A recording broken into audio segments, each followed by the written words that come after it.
Well, a little under 2 weeks ago, a friend and a world-class software developer emailed me and said that his websites had been hacked. And I was kind of shocked because this guy really knows what he's doing. He seemed to be in control of everything, but he is really living proof that it can happen to anyone. And my heart really went out to him because I think this is a situation that is just harrowing. It's one of the worst feelings when you know that your site has been hacked. And there's a feeling of, I don't know, kind of powerlessness that you might feel initially, and wonder and fear and horror, all of that put together. And the reason why I felt particularly sick about this was that I had gone through this once before with a client years ago when I first started my design business. We'd created this beautiful and really amazing site in WordPress. And then one day my client called me and said, Mari, I can't log into the dashboard. I can't log into the back end. So I took a look, and sure enough, the home page was gone. The whole site was gone, and it had been replaced by a skull and bones. And to add insult to injury, the skull was smiling.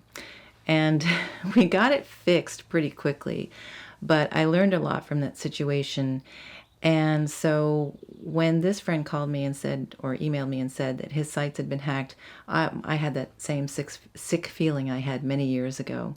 So I thought I would talk about websites that get hacked, what to do if you really know that your site's been hacked, how to react, what to do right away, and then how to prevent it from happening again down the line.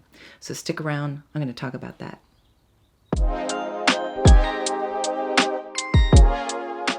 All right, so if you think that your website has been hacked, you first need to confirm if that's really the case, because sometimes websites don't show up properly because the server might have gone down, or software that's on the website and the server hasn't been updated, things like that.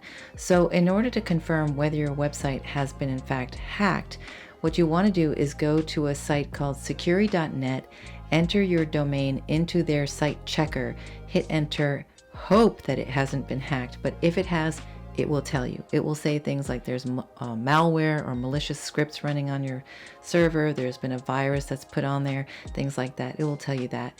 And that's when you need to take the very first step, the next step I should say, which is to contact your web hosting company and tell them that you put your domain into security.net and it says that you've been hacked, that you need help and you need this situation to be fixed right away.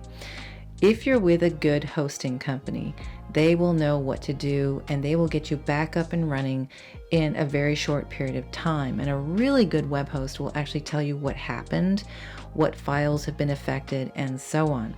But just remember, not all web hosting companies are created equally. There are some really good ones out there like WPEngine, SiteGround, Laughing Squid, Chillidoghosting, Get Flywheel, which quite a few of my clients use.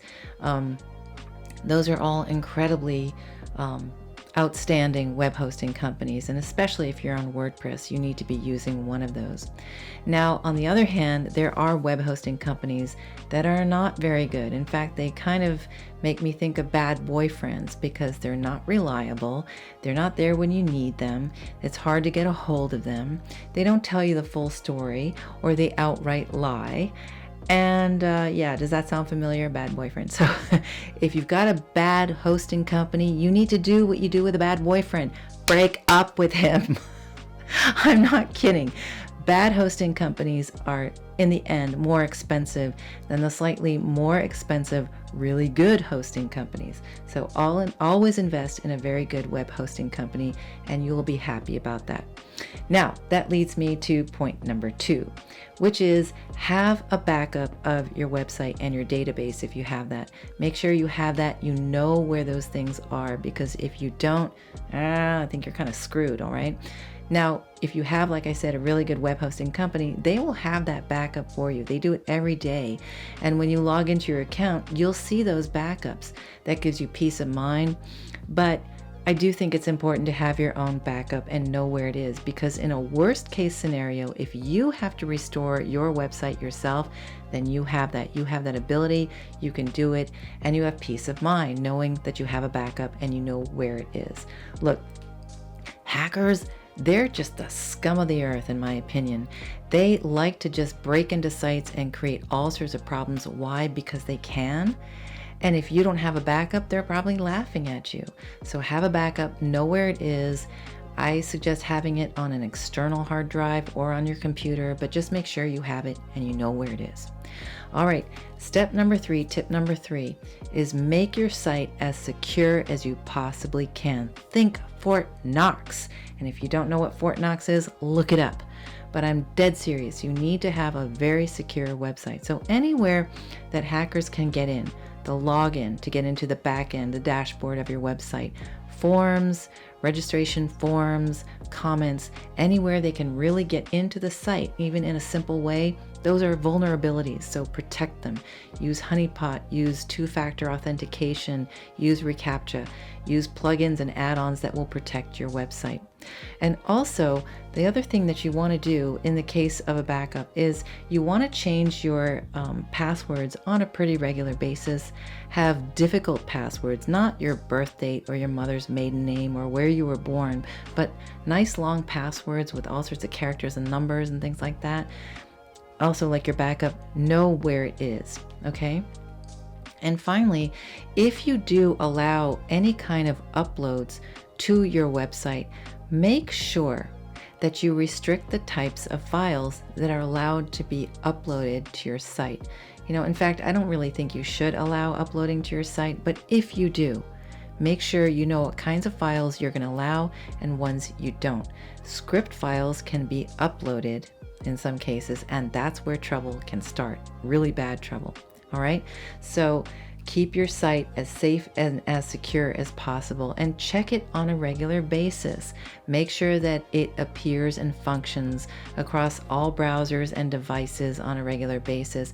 And if you see something weird, you know, go back to the initial step that I mentioned. If you have to, put it through security.net's site checker.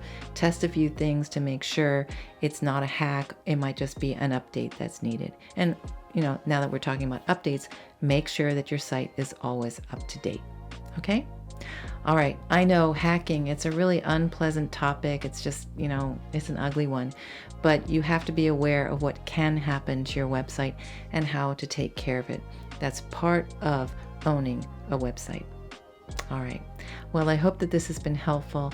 Thanks as always for watching. I really appreciate it. I appreciate your being here, and I'll talk to you soon again in my next video.